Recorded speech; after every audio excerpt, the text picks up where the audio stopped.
이제 7강의 배경이 좀 되면 이제 8강이 굉장히 좀 묵직하게 다가올 수 있는데요. 예수께서 하나님의 아들 그리스도이심을 믿게 하려고 성경이 기록되었습니다. 그러면 그렇게 믿어야 되는 겁니다. 그렇게 믿는다고 하는 것이 뭔지를 제가 조금 전에 말씀을 드렸고요. 요한복음 20장 31절에 오직 이것을 기록하면 너희로 예수께서 하나님의 아들 그리스도이심을 믿게 하려 함이요 또 너희로 믿고 그 이름을 힘입어 생명을 얻게 하려 합니다. 이것이 성경의 기록의 목적입니다. 자, 그러면 물어보겠습니다. 설교는 뭐 해야 됩니까? 굉장히 중요한 문제입니다. 성경의 기록의 목적과 설교가 무관할 수 있습니까? 아닙니다. 설교는 성경의 기록 목적대로 해야 됩니다. 모든 성경을 통해서 앉아있는 모든 사람들이 예수님을 하나님의 아들 그리스도로 믿을 수 있도록 하는 것이 설교의 목적이어야 합니다. 이 목적을 상실한 설교는 큰 실수를 범합니다. 여러분, 저는 조금 좀 이렇게 부담스러울 수 있지만 있는 중심을 얘기를 좀 해보겠습니다. 이 땅에 인간이 저지를 수 있는 가장 큰 죄는 살인이 아닙니다. 강도가 아닙니다. 테러가 아닙니다. 네. 이 땅에 가장 사람이 지을 수 있는 큰 죄는 영적으로 죽이는 겁니다. 설교 강단에서 복음을 전하지 않는 것이 제가 개인적으로 생각할 때 인간이 저지를 수 있는 최악의 범죄라고 생각합니다. 교회에 불러놓고 죽이는. 그래서 제가 한번 나중에 시간이 되면 제가 공유를 좀 하겠는데 중남미에 제가 갔었어요. 중남미 갔었는데 중남미에 유행하는 그림이 하나 있어요. 이제 이렇게 할까요? 요게 이제 땅이고요. 요게 절벽이라고 생각을 하세요. 요게 땅이고 요게 절벽인데 교회가 어떻게 했냐면 요렇게 있는 거예요. 요렇게 있어요. 그래서 수많은 사람들이 교회로 들어갔다가 절벽으로 떨어지는 거예요. 그림 이해하시겠죠? 무슨 내용인지 이렇게 되어 있습니다. 딱 처음에 갔는데 이 그림을 보는데요. 온몸에 전율이 나는 거예요. 이야, 기가 막히게. 많은 사람들이 교회로 몰려왔다가 교회를 통해서 절벽으로 떨어지는 거예요. 이럴 수 있나? 이럴 수 있습니다. 여러분, 조인호 장로님, 음속을 하세요, 조인호 장로님. 예, 저희 아버님이십니다. 예. 잘하고 계십니다. 다음에 한번 얼굴 보실 수 있을 것 같습니다. 여하튼, 웃음을 이제 좀 지루하시니까 웃음을 일부러 주셨네. 나가셨나? 여하튼, 우리가 설교를 다 하시는 분들이지 않습니까? 이건 하나님이 우리를 보실 건데, 여러분, 그냥 짜집게 해가지고 설교하시는 거, 목적 없이 설교하시는 거, 내가 좀 은혜 받은 거 풀어내는 거 굉장히 위험합니다. 목적 없는 설교는요, 강단에서 복음을 전하지 않는 설교는 그 어떤 것보다 여러분 자신을 위험하게 만드는 것이고 여러분의 말씀을 듣는 사람들을 위험하게 만드는 것이죠. 그냥 이렇게 나쁜 마음으로 한 건 아니죠. 그렇죠? 나쁜 마음으로 한 거 아닙니다. 하지만 분명한 것은 그들에게 복음을 주지 못했다고 하고 오히려 교회에 와서 복음을 듣지 못했다고 한다면 우리는 큰 실수를 하는 것입니다. 분명히 그렇습니다. 그래서 부탁을 드립니다. 설교의 목적 뭐여야 하느냐? 성경의 기록의 목적에 부합해야 됩니다. 예수님이 하나님의 아들 그리스도로 전하는 것이 설교입니다. 그럼 양육은 뭘까요? 사람들을 성장시키는 건 도대체 뭡니까? 예수님을 하나님의 아들 그리스도로 믿게 하는 것이 양육입니다. 제자 교육이 딴 게 아니에요. 예수님이 하나님의 아들 그리스도로 정확하게 믿게 하는 것이 제자 교육입니다. 그러면요, 전도는 뭐죠? 지구상의 전도 방법들이 정말로 많습니다. 엄청나게 많습니다. 전 세계 나가서 전도 방법 얘기하는 중에 우리나라 전도 방법 몇 가지 소개하는데 중남미 분들이 많이 웃으시더라고요. 그 중에 하나가 진돗개 전도. 제가 설명했거든요. 진돗개 전도 설명하니까 중남미 분들이 많이 웃으시더라고요. 예, 이해합니다. 많은 전도 방법이 있습니다. 더 발전돼야 되겠죠. 하지만 전도는 전도 방법이 아닙니다. 전도는 복음을 전하는 것입니다. 복음을 전하는 것이 전도고 복음을 전하는 데 필요한 도구로 전도 방법이 필요한 것입니다. 필요합니다. 하지만 전도는 복음을 전하는 거예요. 믿지 않는 불신자에게 예수님을 전해서 예수님을 하나님의 아들 그리스도로 믿게 하는 것이 전도입니다. 그럼 선교는요? 선교가 다를 있냔 말이에요. 성경의 기록의 목적과 다를 리가 있습니까? 아닙니다. 전도 또한 선교 또한 수많은 도구와 수많은 장치를 이용하되 전해져야 될 것이 전해지는 것이 그게 전도고 선교입니다. 복음이 전해져야지 선교입니다. 복음이 전해져야지 그게 전도입니다. 예수님을 하나님의 아들 그리스도로 믿게 하는 것이 그게 설교이며 전도이며 선교여야 합니다. 수많은 교회 안에 수많은 은사가 있습니다. 예. 은사 필요하다고 생각합니다. 근데 은사 왜 주셨을까요? 그 은사는 분명히 성령이 주신다고 얘기하십니다. 성령이 왜 주실까요? 사도행전 1장 8절에 성령이 임하시면 권능을 받고 은사가 바로 이 부분에 포함되어 있습니다. 왜 권능을 주시죠? 왜 은사를 주십니까? 땅끝까지 이르러 내 증인이 되리라. 바로 이것이 포커스가 있습니다. 그래서 차후에 살펴보겠지만 사도행전 전체에 성령 임하실 때마다 반드시 복음이 전해지는 것으로 결론납니다. 은사로 그쳐진 적이 한 번도 없습니다. 은사로 끝난 적이 한 번도 없습니다. 은사가 올바른 목표를 잃어버리면 그 은사 받고 나서 복음의 반대편에 서 있는 경우들이 많습니다. 그래서 진실로 예수께서 하나님의 아들 그리스도이심을 믿게 하는 것이 정말로 성경 기록의 목적이 맞다 하시면 우리의 설교, 우리의 양육, 우리 제자의 교육, 전도, 선교 모든 은사를 그 방향으로 초점 맞추셔야 됩니다. 그래야지 주님하고 방향 맞는 자, 주님이 원하시는 사역을 할 수가 있습니다. 자, 예수를 그리스도로 믿는 믿음이라고 하는 것은 아까 말씀드렸던 것처럼 예수께서 십자가 지시고 부활하심으로 우리 사단 가운데서 죄 가운데서 하나님과 단절되어서 죽어있던 그 가운데서 우리를 건져내셨다는 것이고 그것 때문에 오는 모든 문제 가운데서 우리를 건져내셨다고 하는 것입니다. 그리고 갈라디아 2장 20절에 예수님을 그리스도로 믿는다는 얘기는 내가 그리스도와 함께 죽었고 십자가에 죽었고 그와 함께 일으키심을 받았으며 그가 내 안에 사신다고 믿는 것입니다. 여러분, 믿음은 상식이 아니지 않습니까? 믿음이라고 하는 것은 그와 함께 죽고 그와 함께 살아나고 지금 그와 함께 산다고 하는 것을 믿는 것입니다. 이게 믿음입니다. 지식을 믿음으로 오해하면 큰일 나십니다. 믿음 안에 지식의 요소가 있습니다. 하지만 지정의 요소가 믿음 안에 다 들어있어야지 이게 온전한 믿음입니다. 그래서 내가 예수님을 믿는다고 얘기할 때는 기본적으로 그가 나를 위해서 죽으셨다. 나의 죄를 위해서 나를 사단에게서 건져내고 나로 하여금 다시 하나님과 함께 할 수 있도록 바로 그것을 위해서 죽으셨다. 그가 그의 목숨으로 죽으셨다. 나 때문에 죽으셨다. 나를 위해서 죽으셨다라고 인정을 하고 그것을 받아들일 뿐만 아니라 그가 내 모든 것을 원하신다. 그가 나의 주인 되기를 원하신다라고 한 부분에 내가 동의하고 오케이하고 내 목숨을 드리는 거, 내 생명을 드리는 거, 이게 믿는 것입니다. 그게 믿음이라고 하는 요소 안에 포함되어 있는 것입니다.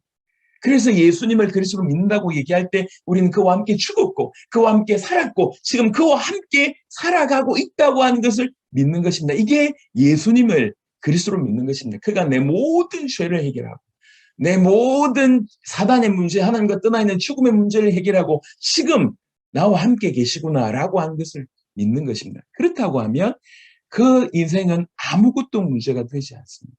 아까 말씀드렸듯이 문제의 근원에서 우리를 건져내셨습니다. 그러면 그 어떤 것도 문제가 되지 않는 일이 벌어집니다. 그래서 빌립보 4장 같은 경우에는 4장 11절부터 13절 어떻게 보면 가장 오해된 성경 구절 중에 하나입니다. 이렇게 의지를 가지고 하면 된다. 요즘에 전 세계적으로 보니까 말하는 대로 된다, 꿈꾸는 대로 된다 하면서 13절을 이용합니다. 내게 능력 주신 자 안에서 내가 모든 것을 할 수 있느니라. 여러분, 이건 적극적인 사고방식의 구절이 아닙니다. 사람들이 참 악하게 사용합니다. 그 전에 보면 11절에 내가 궁핍함으로 말하는 것이 아니니라. 내가 궁핍함으로 말하는 것이 아니니라. 어떠한 형편에서든지 나는 자족하기를 배웠노니 나는 비천에 처할 줄도 알고 풍부에 처할 줄도 알아 모든 일 곧 배부름과 배고픔과 풍부와 궁핍에도 처할 줄 아는 일체의 비결을 배웠노라. 무슨 말입니까? 예, 아무것도 문제가 안 된다. 돈이 있어도 돈이 없어도 가난해도 부유해도. 예. 여러분, 초대교회 성도들은 예수님을 믿고 다 부자 되지 않았습니다. 예수 믿고 다 치유받지 않았습니다. 예수 믿고 다 만사형통 되지 않았습니다. 그건 다 오해입니다. 지금 우리가 예수 믿으면 만사형통 되고 치유되고 문제 해결되고 뭐 모든 것들이 다 된다고 생각하시는 아닙니다. 초대교회를 자세하게 보면 초대교회는 예수님을 그리스도로 믿었습니다. 그래서 순교합니다. 그래서 핍박받고요. 그래서 감옥에 갑니다. 예수님을 그리스도로 믿었기 때문에 자기가 가지고 있는 모든 물질을 내놓습니다. 왜요? 예수님을 그리스도라고 믿었기 때문에. 모든 것이 끝났다고 믿었기 때문에. 내 과거, 현재, 미래의 모든 문제를 그분이 끝내셨다라고 믿었기 때문에. 지금 내 모든 과거의 문제를 끝내놓고 지금 주님이 나와 함께 동행하시며 내가 죽어도 영원한 하나님의 나라가 나에게 보장되어 있기 때문에 어떤 것도 문제가 되지 않는다고 믿어졌기 때문에 순교하고 핍박을 받고 자기 모든 물질을 내놓습니다. 이게 믿는다고 하는 뜻입니다. 예수님을 그리스도로 믿는다고 하는 뜻이 이 뜻입니다. 예수 믿었기 때문에 모든 것이 축복이 되고 모든 것이 만사형통이 되고 아닙니다. 하나님이 계시지 않으면 돈이 없는 게 문제입니다. 하나님이 계시지 않으면 병이 있는 게 문제입니다. 하나님이 계시지 않으면 사람들이 나를 괴롭히는 게 문제입니다. 하지만 하나님이 계시면 모든 만물의 창조주이시며 지금도 창조의 능력으로 함께 하신 그 하나님이 함께 계시다고 하면 돈 없는 것이 문제일 수 없습니다. 돈 없이 평생 살다가 죽어도 상관없습니다. 일평생 병가지 몸으로 살아도 상관없습니다. 혹여 예수 믿고 나서 더 큰 어려움과 핍박을 당한다고 하더라도 상관없습니다. 이것이 예수님을 그리스도로 믿는 믿음이라고 하는 것입니다. 예수님을 그리스도로 믿는 이 믿음을 가진 자만 주를 위해서 살 수 있습니다. 우리 고린도후서 보겠습니다.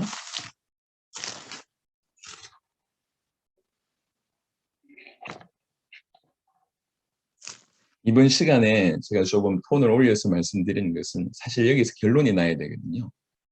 그냥 지식이면 마르다 수준 됩니다. 그럼 아무 영향을 익히지 못합니다. 여러분 자료 참고하십시오. 제가 얼마든지 드립니다. 요구하는 게 다 드립니다. 지금 12강, 27강 다양한 언어로 번역되어 있습니다. 다 드릴 수 있습니다. 하지만 참고에서는 본인도 변화되지 않고 없는 영혼들도 절대로 변화되지 않습니다. 계시가 돼야 돼요. 마음에. 복음이 예수님이 인정할 만큼.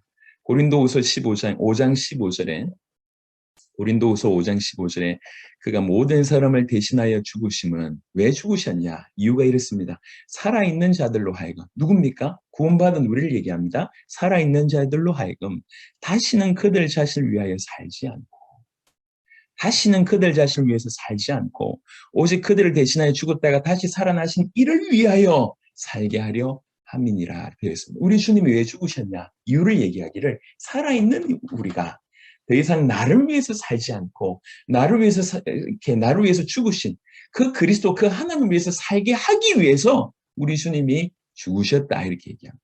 그래서 이 사실을 믿는 사람은 누구든지 구원받은 사람은 자기를 위해서 사는 사람이 아닙니다. 자기를 위해서 살 이유가 없는 것이 왜 이유가 없습니까? 그가 다 끝내셨기 때문에. 다 이루셨기 때문에.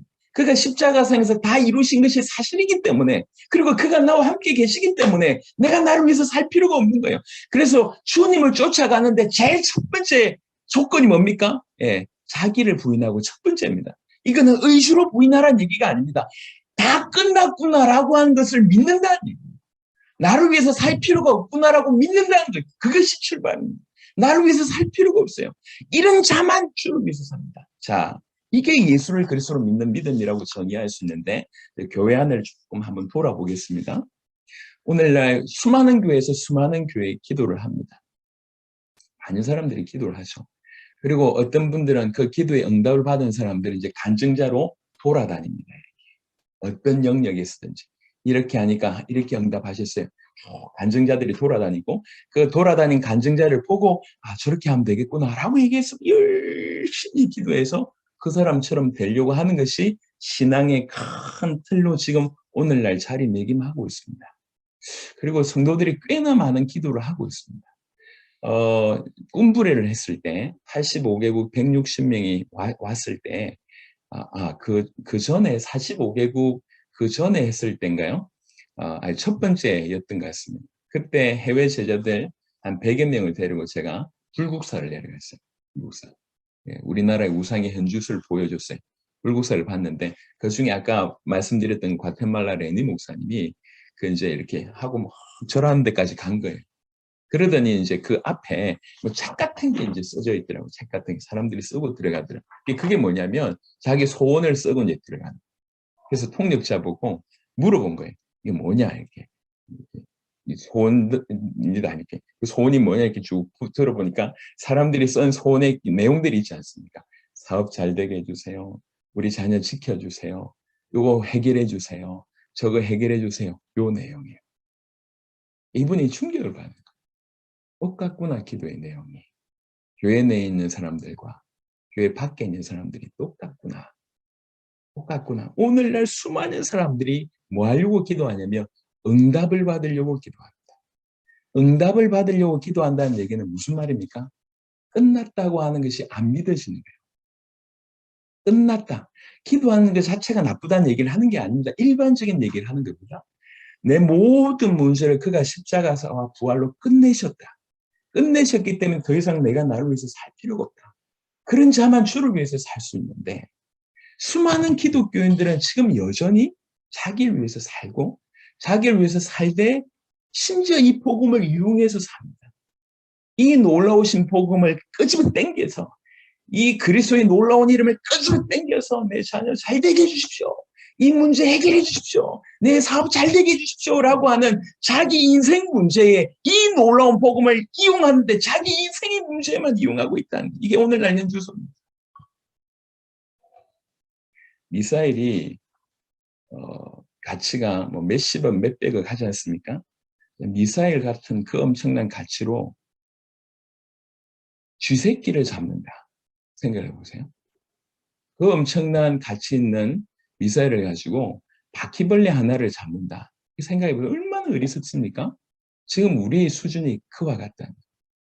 이 놀라우신 복음의 가치를 모르니까 이 놀라우신 복음을 이용해서 자기 앞길에 있는 여자친구 뭐 생기게 해주세요부터 시작해서 정말 말도 안 되는 수많은 기도 제목들에 요 복음을 이용하고 있습니다.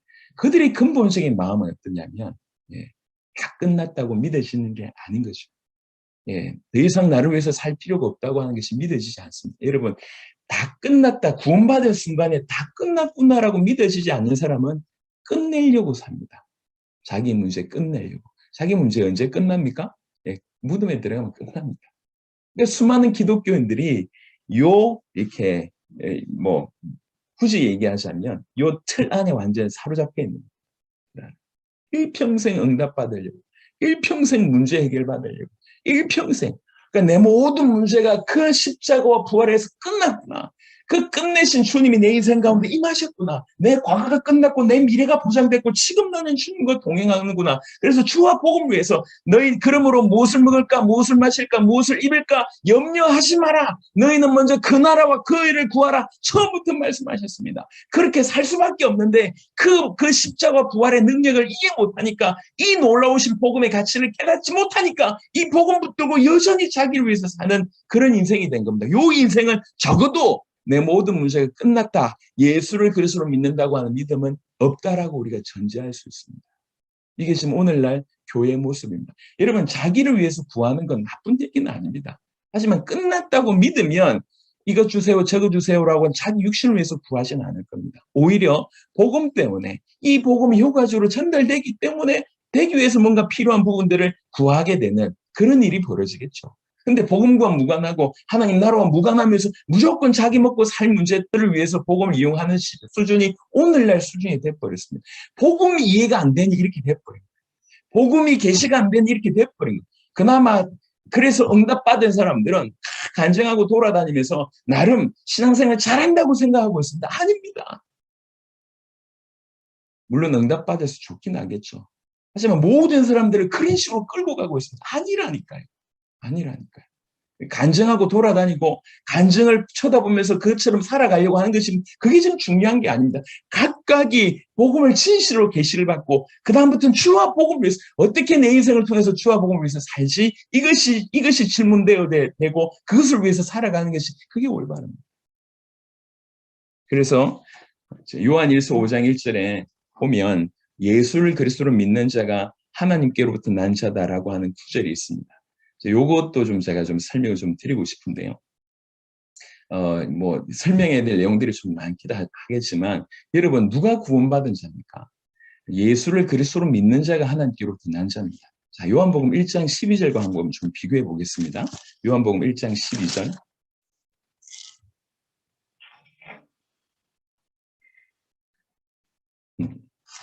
성경을 찾아보시기 바랍니다. 요한복음 1장 12절 대부분 잘 알고 있는 그 이제 구원받은 자, 하나님의 자녀가 되는 권세 요 얘기를 하고 있는데 영접하는 자, 곧 그 이름을 믿는 자들에게는 하나님의 자녀가 되는 권세를 주셨으니. 자, 저희가 아는 바로는 이 요한복음의 저자와 요한 1서의 저자는 동일 인물입니다. 동일 인물이 똑같이 어떻게 하면 하나님의 자녀가 될 수 있는지의 조건에 대해서 지금 설명하고 있는 것입니다. 그 말은 요한복음 1장 12절과 요한일서 5장 1절이 같은 말이라는 것이죠. 이 요한복음 1장 12절을 사람들이 악하게 사용하면서 이제 영접하면 하나님의 자녀가 된다라고 하는 해석을 어떻게 했냐면 영접 기도하면 하나님의 자녀가 된다고 이렇게 끌어내렸습니다. 여러분 지구상에 가장 많이 지옥 보낸 기도가 영접 기도일 수 있습니다. 영접 기도 자체는 나쁘지 않습니다. 하지만 영접 기도 한 사람이 자기가 영접했다고 착각합니다. 그래서 일평생 진실한 영접을 하지 않은 채로 자기가 영접 기도했기 때문에 구원받았다고 착각하면서 교회에 오지도 않고 헌신하지도 않고 봉사하지도 않고 변화되지도 않으면서 그냥 영접 기도했기 때문에 구원받았다고 착각하다가 결국 지옥 가는 케이스들이 수두룩합니다. 제가 그런 장본인이었거든요. 영접 기도를 정말 수많은 사람을 시켰습니다. 그러면서 영접 기도 시키면서 당신 영접 기도 마음문 열고 진실한 마음으로 영접 기도하면 하나님이 당신 마음에 들어가시고 당신은 하나님의 자녀가 되고 하나님의 자녀는 영원토록 변함없이 천국이 보장돼 있고 혹여 당신이 시간이 안 돼서 교회를 못 와도 당신 구원받고 이러면서 제가 정말 많이 메시지를 전했습니다. 수많은 사람을 영접 기도 시킨 장본인입니다. 근데 영접 기도하고 나서 사람들이 안 바뀌더라고요. 영접 기도와 영접은 다른 얘기입니다. 예, 영접 기도한 사람들 중에 진짜 영접한 사람이 있을 수 있습니다. 하지만 영접 기도 이꼬로 영접일 수 없습니다. 영접은 뭐냐는 거죠.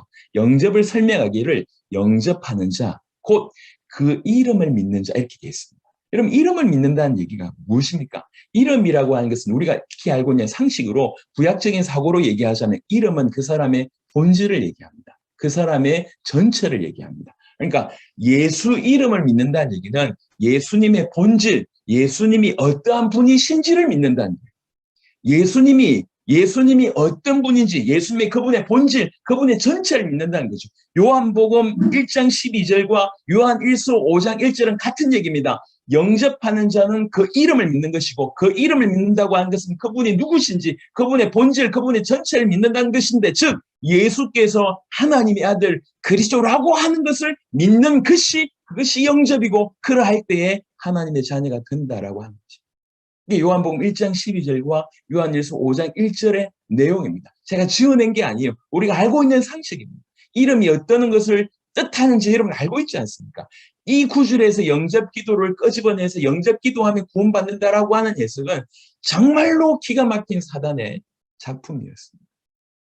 영접 기도한다고 어쩌다가 그 안에 구원받는 사람이 혹 있을 수 있습니다. 지금 보니까 이제 그 기독교 방송에 나와서 열심히 중보기도 해주시는 그 분은 진짜로 보니까 영접 기도할 때 영접하셨더만요. 하지만 영접 기도 이꼬로 영접이 아닙니다. 영접해야 됩니다. 영접은 그 이름을 믿어야 됩니다. 그를 믿어야 돼요. 그를 믿는다는 얘기는 단순히 그의 존재를 믿는다는 얘기가 아닙니다. 예수라고 하는 존재는 불신자도 믿을 수 있습니다. 그분이 2000년 전에 사셨다라고 하는 것은 믿을 수 있습니다. 하지만 그가 누구냐는 거예요. 그가 누구냐? 예수님 당시에 예수님을 알았던 사람들 많습니다. 예수님을 인정하고 예수님을 믿었고 예수님을 만났던 사람들 많습니다. 그렇다고 구원받냐는 거죠. 예수님을 직접 만나면 구원받습니까? 예수님을 만나서 손으로 악수하고 그분이 나를 치유해주면 구원받습니까? 아닙니다. 예수님이 누군지를 믿어야지 구원받는 겁니다. 예수님이 하나님의 아들 그리스도라고 믿어야지 구원받습니다. 그 시대에 예수님을 경험했고 체험했고 예수님을 만났고 예수님의 말씀을 수많이 들었던 모든 사람이 구원받은 게 아니에요. 예수님이 하나님의 아들 그리스도라고 믿었던 소수의 사람만 구원받습니다. 오늘날도 마찬가지입니다. 예수님이 하나님의 아들 그리스도라고 믿는 거, 이게 영접이고, 그럴 때 참으로 하나님의 자녀가 되는 권세가 주어집니다. 한 번은 다루고 싶어서 말씀을 드렸고요. 하나님께로부터 난 자가 구원받는 자다. 여러분, 구원이라고 하는 것은 구원론의 내용이 너무 심오하지 않습니까? 그러니까 이제 구원의 서정부터 시작해서 그 내용을 그 영화까지, 그리고 영원한 상급까지를 이렇게 구원이라고 얘기할 때 맞습니다. 하지만 조금 더 협의적인 내용으로 구원이라고 한 것을 그냥 아주 그냥 간단하게 정리하면 어디서 건져냈다는 얘기지 않습니까? 어디서 건져냈다. 어디서 건져냈냔 말이에요. 골로새 1장 13절에 그가 우리를 흑암의 권세에서 건져내셔. 흑암의 권세에서 건져내사 그의 사랑의 아들의 나라로 옮기셨으니. 로마서 8장 1절 2절에 그러므로 이제 그리스도 예수 안에 있는 자에게는 결코 정죄함이 없나니 이는 그리스도 예수 안에 있는 생명의 성령의 법이 죄와 사망의 법에서 너를 해방하였습니다. 죄 가운데서도 우리를 건져내셨습니다. 요한복음 14장에 내가 아버지께 구하겠으니 그가 또 다른 보혜사를 너에게 주사 영원토록 너희와 함께 있게 하리니 그는 진리의 영이라 세상은 능히 그를 받지 못하나니 이는 그를 보지도 못하고 알지도 못함이라. 그러나 너희는 그를 아나니 그는 너희와 함께 거하시며 또 너희 속에 계시겠습니다. 이 포인트는 뭐냐면 우리 주님이 우리와 함께 하심에 대해서 포인트를 썼습니다. 하나님을 떠나 있던 우리가 그리스도 예수의 이름으로 또 보혜사 성령의 도우심으로 말미암아 하나님과 만나게 되고 화목하게 되는 이 부분을 얘기했습니다. 하나님을 떠나서 죽어 있고 원수되어 있는 그 상태에서 사단에 잡혀 있는 그 자녀와 노예 상태에서 죄에 매여 있는 그 상태에서 건져내는 것을 그냥 액면적으로, 협의적으로, 아주 본질적으로 그걸 구원이라고 정의할 수 있다는 것이죠. 물론 구원의 의미는 훨씬 큽니다. 이 구원받은 자가 이제 의롭다 여김을 받게 되고, 그 다음에 성화하게 되고, 영화하게 되고, 영원한 상급을 받게 되고, 이런 모든 부분들을 다 구원론에 다루고 있고, 그 모든 부분을 구원이라고 얘기를 합니다. 하지만 본질적으로 아주 핵심적인 부분들을 논하자고 얘기할 때 이렇게 얘기할 수 있다는 것이죠. 마태복음 7장, 그러면서 우리가 지금부터 몇 가지를 좀 생각해 보고 싶은데요. 이 내용도 좀 굉장히 깊지만 같이 좀 이해할 수 있게 되기를 바랍니다. 마태복음 7장 21절부터 23절에 나더러 주여 주여 하는 자마다 다 천국에 들어갈 것이 아니요 다만 하늘에 계신 내 아버지 뜻대로 행하는 자라야 들어가리라. 그날에 만일 사람이 나더러 이르되 주여 주여 우리가 주의 이름으로 선지자 노릇하며 주의 이름으로 귀신을 쫓아내며 주의 이름으로 많은 권능을 행하지 아니하였나이까 하리니 그때 내가 그들에게 밝히 말하되 내가 너희를 도무지 알지 못하니 불법을 행하는 자들아 내게서 떠나가라 하리라. 참 부담스러운 구절입니다. 하지만 반드시 이해해야 되는 구절입니다. 이 구절 또한 너무나 다양한 사람들이 자기의 어떤 그 원리 아니면 자기가 주장하는 바를 사용하기 위해서 이 구절을 사용하는 경우들이 많습니다. 하지만 우리는 성경 그대로를 좀 보면서 부담스럽지만 반드시 통과를 해야 되겠다 싶습니다. 여기 보면 22절에 많은 사람이 나더러 이르되 주여 주여 주님이라고 부른다는 거죠. 주님이라고 섬겼다는 거죠. 그러면서 주의 이름으로 선지자 노릇하며 말씀을 전하고 하나님의 뜻을 전하는 그런 노릇을 했다고 하는 겁니다. 지금으로 얘기하자면 수많은 목회자들이, 그 다음에 신학 교수들이, 아니면 그 외에 말씀을 전하는 수많은 사역자들이 이 대열에 들겠죠. 적어도 이제 기독 신자들 중에는 가장 앞서 있는 그룹들이라고 볼 수가 있습니다. 주의 이름으로 선지자 노릇을 한다고 할 정도는 그 정도 좀 앞서 있는 그룹이라고 볼 수가 있고요. 또 두 번째, 주의 이름으로 귀신을 쫓아내며라고 되어 있습니다. 주의 이름으로 귀신을 쫓아내는, 여러분, 귀신을 쫓아낼 정도는 그래도 꽤 기도 많이 하시는 분들, 꽤 능력이 있으신 분들이 귀신 쫓아내지 않습니까? 여러분 그런 경험이 혹시 있으신가요? 귀신 쫓아내본 경험들. 선교사님들, 목사님들은 대부분 그런 경험들이 없지 않아 있으시겠지만, 귀신 쫓아낼 정도의 수준이면, 이제 전체 교인이 100명이라고 얘기할 때 10명이 안 될 수준으로 아주 교회 안에서는 초엘리트적인 그런 부분이라고 볼 수 있고, 더 기가 막힌 것이 주의 이름으로 많은 권능을 행하지 아니하였나이까. 주의 이름으로 많은 권능을 행하신 분들이 많습니다. 실제로 지금도 우리 교회 안에는 이 권능을 행해서 큰 어떤 교회를 이루신 분들도 많이 있다고 생각합니다. 여하튼 권능을 주의 이름으로 권능을 행할 정도다 하면 너무 대단하지 않습니까? 저한테도 이런 권능이 좀 있었으면 좋겠습니다. 산풍도 좀 나아가고 만져주면 좀 치유되고 하면 참 좋을 것 같아요. 기도만 해주면 문제가 해결되고 사건이 해결되고 좋을 것 같아요. 근데 그런 권능이 없더라고요. 하여튼 주의 이름으로 그런 권능을 행할 정도면 대단하지 않습니까? 그런데 우리가 주의 이름으로 이런 일을 했다는 얘기는 적어도 보장됐다는 거예요. 근데 뭐라고 얘기하고 있냐면 그때 내가 그들에게 밝히 말하되 내가 너희를 도무지 알지 못한다. 여러분 제가 보니까 성도들은 이제 왜 구원받았느냐고 물어보니까 정말로 말도 안 되는 얘기를 많이 해요. 예를 들면 영접 기도했으니까 구원받았다고 얘기를 하더라고요. 또는 자기 기도하니까 응답받아서 자기 구원받았다고 얘기하더라고요.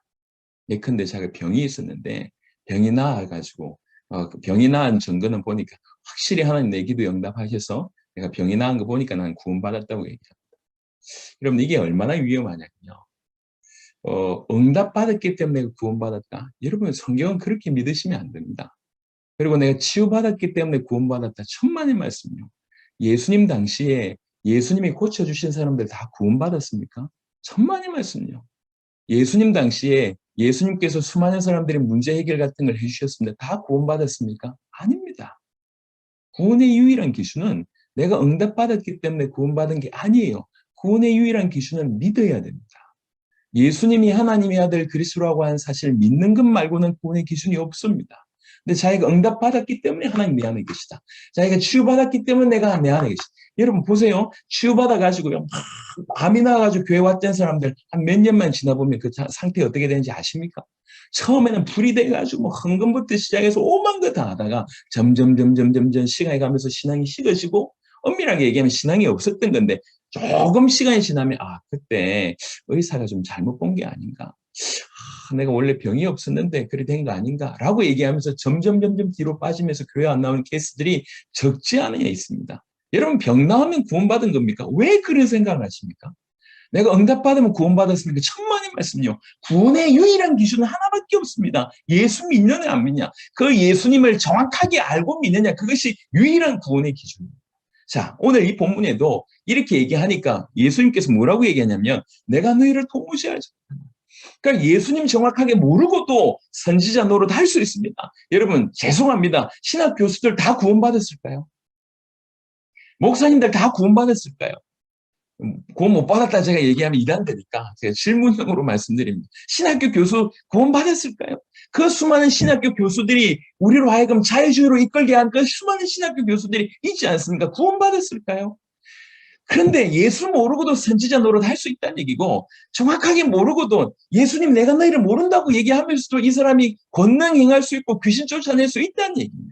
근데 더 충격적인 얘기는 뭐냐면 내가 너희를 도무지 알지 못하니 해놓고 그 다음에 하는 얘기입니다. 불법을 행하는 자들이라고 되어 있습니다. 불법을 행하는 자들. 저는 여기서 좀 충격을 받았어요. 뭐가 불법입니까? 선지자 노릇 불법입니까? 하나님 말씀을 가르치는 게 불법인가요? 귀신을 쫓아내는 게 불법입니까? 권능을 행하는 게 불법입니까? 다 좋은 일이잖아요. 다 좋은 일인데 불법이라고 얘기했어요. 불법. 왜 불법입니까? 이게 그 자체가 불법이 아니에요. 불법의 내용은 이러합니다. 21절에 나더러 주여 주여 하는 자마다 다 천국에 들어갈 것이 아니요. 천국에 못 들어갑니다. 그러면서 이유를 얘기합니다. 다만 하늘에 계신 내 아버지 뜻대로 행하는 자라야 들어갑니다. 근데 조금 전에 언급했던 사람들은 귀신 쫓아내고 권능 행하고 그러고 나서 선지자 노릇 했지만 우리 주님이 모른다고 하는 천국에 들어가지 못한다고 하는 것입니다. 그러면서 불법을 행했다고 얘기합니다. 이 불법의 내용은 21절로 근거한다고 할 때 아버지의 뜻대로 행하지 않았다는 거죠. 아버지의 뜻하고 무관한 선지자 노릇, 아버지의 뜻하고 무관한 귀신 쫓아냄, 아버지의 뜻하고 무관한 권능 행함은 불법입니다. 불법입니다. 아버지의 뜻이 뭘까요? 성경에 아버지의 뜻이 많이 있습니다. 하지만 노골적으로 예수님께서 아버지의 뜻은 이것다라고 얘기하는 여러 본문 중에 하나가 요한복음 6장 39절 40절입니다. 나를 보내신 이의 뜻은 내게 주신 자 중에 내가 하나도 잃어버리지 아니하고 마지막 날에 다시 살리는 이것이니라. 내 아버지의 뜻은 아들을 보고 믿는 자마다 영생을 얻는 이것이니 마지막 날에 내가 이를 다시 살리리라 하시니라. 먼저 40절에 아버지의 뜻은 아들을 보고 믿는 자, 그 자에게 영생을 주는 것, 이것이 아버지의 뜻입니다. 올바른 복음을 전하고 복음을 믿는 자를 그에게 영생을 주는 것, 이것이 아버지의 뜻입니다. 복음과 복음 전함이라고 볼 수 있고요. 39절에는 하나도 잃어버리지 아니하고 다 살리는 것이라고 얘기할 때는 구원받은 하나님께서 내게 주신 자, 하나님께서 선택한 모든 자들이 구원받게 하는 것이라고 볼 수 있을 때 이거는 세계복음화 주님의 다시 오심이라고까지 우리가 확장해서 설명할 수가 있습니다. 복음과 복음을 전함과 마지막 한 사람까지 살리는 그것과 무관한 모든 것이 불법입니다. 이것이 하나님의 뜻입니다. 이 하나님의 뜻, 정확하게 복음을 알고 복음을 전하고 마지막 한 명까지 살리는 이 하나님의 뜻대로 행하지 아니하는 것, 다 불법입니다. 그래서 이게 좀 무시무시한 얘기인데 제가 지금 다르게 설명한 것이 아니라 그냥 성경 구절 그대로를 보여드리면서 말씀을 드렸습니다. 여러분, 그냥 선지자 노릇을 하는 것이 중요하지 않습니다. 내가 귀신을 쫓아낼 수 있다가 중요하지 않습니다. 혹여 여러분들 통해서 영광과 권능이 일어난다 할지라도 그게 중요하지 않습니다. 전 세계에 굉장히 큰 그 치유 역사를 일으켰던 분 중에 이제 있습니다. 예, 이름을 제가 거론을 하면 거론한 그 부분에 좀 이렇게 영향을 받았던 교단이나 교회는 좀 이렇게 싫어하실 것 같아서 제가 이름 얘기를 안 하고요. 중남미부터 시작해서 저기에 엄청난 역사를 일으킨 치유 역사입니다. 이분이 나중에 얘기하기를 예수님은 외계인이다라고 얘기하셨습니다. 엄청난 치유 역사를 일으켜놓고 그런 얘기를 하는 거예요. 여러분, 사단도 얼마든지 그런 권능을 일으킬 수 있지 않겠습니까? 그래서 우리가 복음을 알고 복음을 전하고 마지막 한 사람에게까지 이 복음을 전하는 것이 얼마나 중요한지를 우리가 깊이 새겨봐야 되겠다 하시고요. 그 다음에 구원과 관련된 인물들을 한번 좀 살펴보겠습니다. 여러분, 이런 사람 구원받았을까요? 성경을 잘 알고 그 다음에 안식일을 잘 지키고요. 그 다음에 일주일에 한 2번 정도, 2-3번 정도는 금식을 하고 그 금식을 가지고 구제를 하고 율법을 잘 지켜냅니다. 자, 이런 사람 구원받았을까요? 제가 지금 언급한 이 사람들이 바리새인들입니다. 바리새인. 여러분, 제가 오늘날 굉장히 교회를 약간 조금 솔직하게 얘기하면 굉장히 좀 심각하게 우려하고 있는 것 중에 하나는 교회가 지금 유대교화 되어 가고 있는 것 같습니다. 유대교화. 그러니까 다 아는데 복음만 모르는. 하나님도 알고 열심도 있고 성경도 알고 연구도 하고 헌신도 하고 정말 다 아는데 복음만 딱 빠져있는 유대교의 모습으로 치닫고 있는 것 같습니다. 오늘날 만약 우리 교회에 바리새인 한 명이 나타나서 그의 삶을 산다고 할 때 저 사람 구원 못 받았어 라고 얘기할 사람은 제가 볼 때 한 사람도 없을 것 같습니다. 정말 떠받들 것 같습니다. 교회가 요즘 정말 심각한 위기가 딴 게 아닙니다. 유대교화로 되어가고 있습니다. 유대교화. 자, 고넬료 사도행전 10장을 한번 보겠습니다. 사도행전 10장 1절과 2절에 가이사랴에 고넬료라는 사람이 있으니 이달리아 부대라 하는 군대의 백부장이라 그가 경건하여 온 지방과 더불어 하나님을 경외하며 백성을 많이 구제하고 하나님께 항상 기도하는 자, 요 상태. 경건하고 하나님을 경외하고 백성 많이 구제하고 하나님과 항상 기도하는 요 상태, 요 고넬료의 상태 구원받았을까요? 예, 구원받았을까요? 그러면 이 상태와 바리새인 상태가 다릅니까? 이 상태가 바리새인 상태와 다르지 않습니다. 하나님을 경외하기도 하고 백성을 많이 구제하고 경건하고 항상 기도하는 사람, 바리새인들 중에도 이런 사람 있지 않습니까? 네, 이 상태가 지금 구원받은 상태일까요? 성경에는 이 사람에게 베드로를 붙입니다. 그리고 베드로가 복음을 전합니다. 그리고 알듯이 주의 성령이 임하였습니다. 참된 구원이 그때 임했다라고 할 수가 있습니다. 우리가 아는 바로는. 자, 그러면 요런 상태가 구원과 무관할 수 있는 상태라는 거죠. 근데 교회 안에 만약에 요 고넬료 같은 사람이 와 있다. 얼마나 칭찬받을까. 우리는 정확하게 알고 있어야 됩니다. 그냥 열심히 있다고 구원받은 게 아니에요. 하나님을 늘 찬양한다고 구원받은 게 아닙니다. 여러분, 하나님을 늘 찬양하고 이런 상태면 지금 유대교들 다 구원받아야 됩니다. 유대교인들이 열심히 기독교인들보다 훨씬 뛰어납니다. 늘, 제가 미국에도 가보니까 꽃갈모자 쓰고 다니는 거예요. 얼마나 율법 지키려고 발버둥 치는지 몰라요. 우리 열심보다 훨씬 뛰어납니다. 그들이 구원받아야죠. 또 한 명은 제가 좀 조심스럽지만 사도행전 18장 24절부터 25절에 아볼로라고 하는 사람이 나옵니다. 아볼로, 알렉산드리아에서 난 아볼로라 하는 유대인이 에베소에 이르니 이 사람은 은변이 좋고 성경에 능통한 자라. 성경에서 성경에 능통한 자라고 표현할 정도입니다. 그럼 얼마나 뛰어나냐면 성경에서 표현하기를 이 사람이 성경에 능통한 자다. 얼마나 뛰어납니까? 그래놓고 뭐라고 얘기하면 말을 잘한대요. 또 원어적으로 좀 보니까 학식이 많다고 얘기합니다. 정말 많이 배웠고 성경이 능통하고 말도 훌륭하게 잘하고 그가 일찍이 주의 도를 배워 열심으로 예수에 관한 것을 자세히 말하며 가르치나 예수님에 관해서 이미 알고 가르쳤습니다. 그것도 열심히 가르쳤습니다. 하지만 요한의 세례만 알 따름이라 요한의 세례만 알 따름이라는 얘기는 뭘 모른다는 얘기입니까? 성령의 세례를 모른다는 얘기 아니에요. 성령의 세례를 모른다는 얘기는 예수님께서 십자가 부활로 당신이 그리스도이심을 정확하게 드러낸 바로 그 사실을 모른다는 얘기지 않습니까? 이 사람에게 브리스가 아굴라가 가서 도와줍니다. 그리고 이 아볼로는 그 메시지가 완전히 바뀝니다. 그리고 사도행전 18장에 온 아가야 지방을 예수님이 그리스도라고 하는 복음으로 풀어내는 성경으로서 많은 유익을 주고 도움을 주는 그런 일이 있었습니다. 제가 이 세 명을 일부러 좀 꼬집어서 설명한 것이 하나님을 잘 믿는 것 같고 열심히 경건하여 섬기는 것 같지만 사실은 복음을 모르면 구원하고 무관할 수 있다고 하는 굉장히 좀 예민한 부분으로 이제 우리가 좀 시선을 가질 수 있어야 되기 때문에 제가 이 언급을 말씀을 드렸습니다. 여러분 구원은 타협할 수가 없어요. 그래 너 구원받은 것 같다 대충 넘기는 것은 절대로 안 됩니다. 그 어떤 것보다 우리 영혼의 구원은 우리 인생의 구원은 가장 중차대한 문제이기 때문에 가장 예민하게 우리는 해야 됩니다.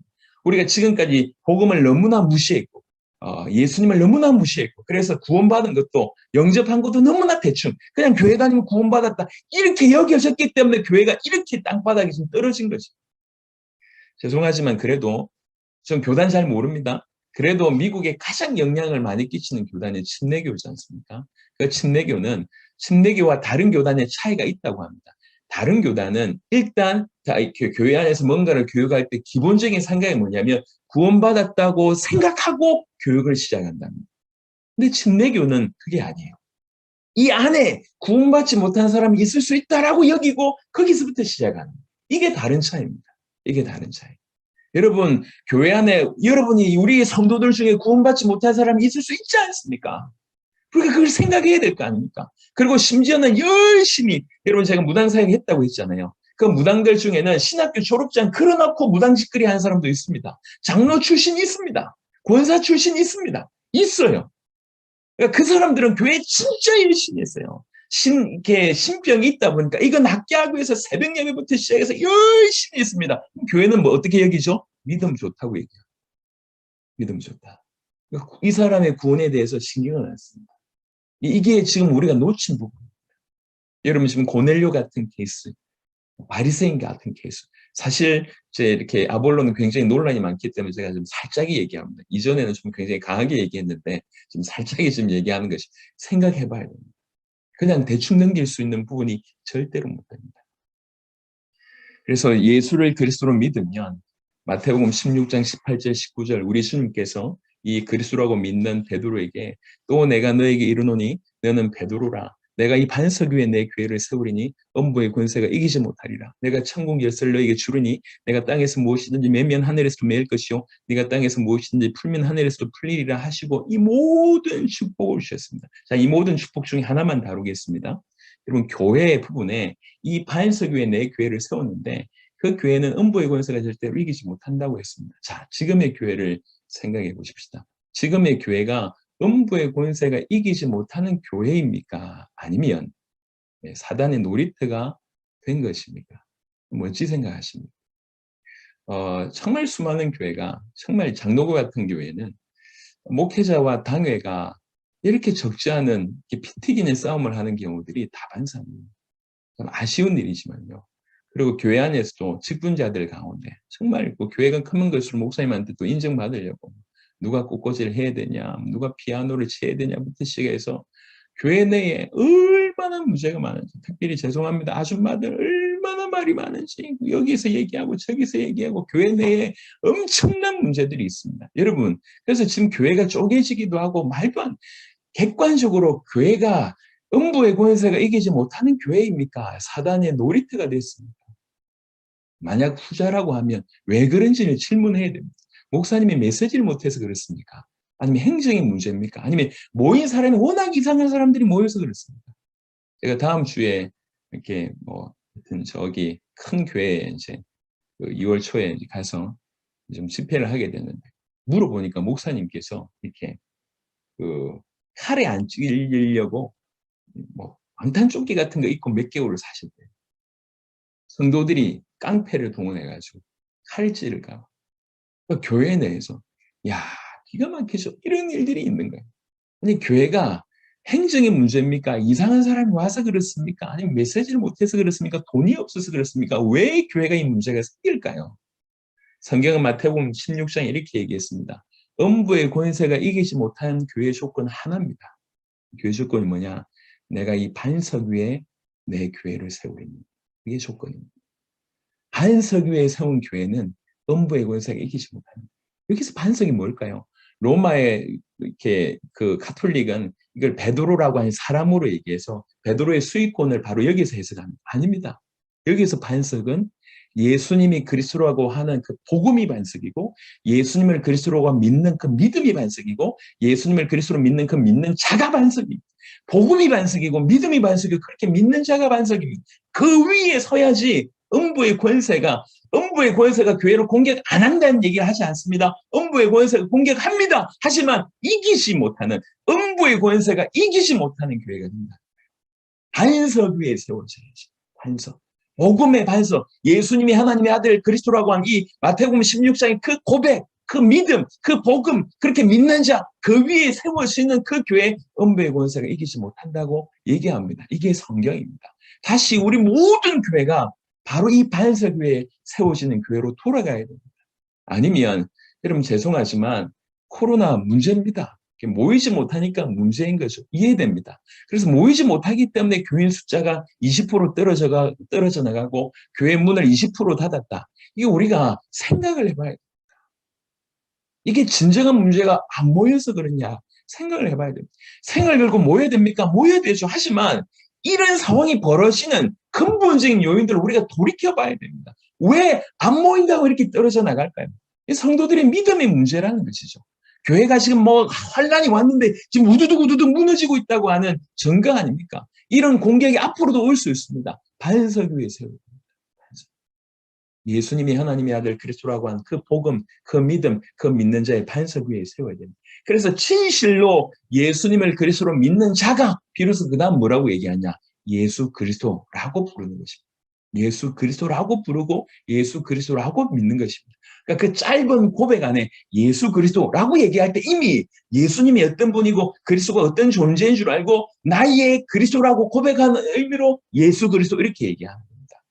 그러니까 사실 초대교회는 이 배경이 있었는데 우리는 이 전을 상실했던 거죠. 그리스도의 의미를 놓쳐버렸고 그 믿음을 놓쳐버렸고 예수의 삶을 놓쳐버렸던 것입니다. 다시 한번 회복하는 은혜가 우리와 우리 모든 교회에 있게 되기를 그리스도 예수 이름으로 축원합니다. 자,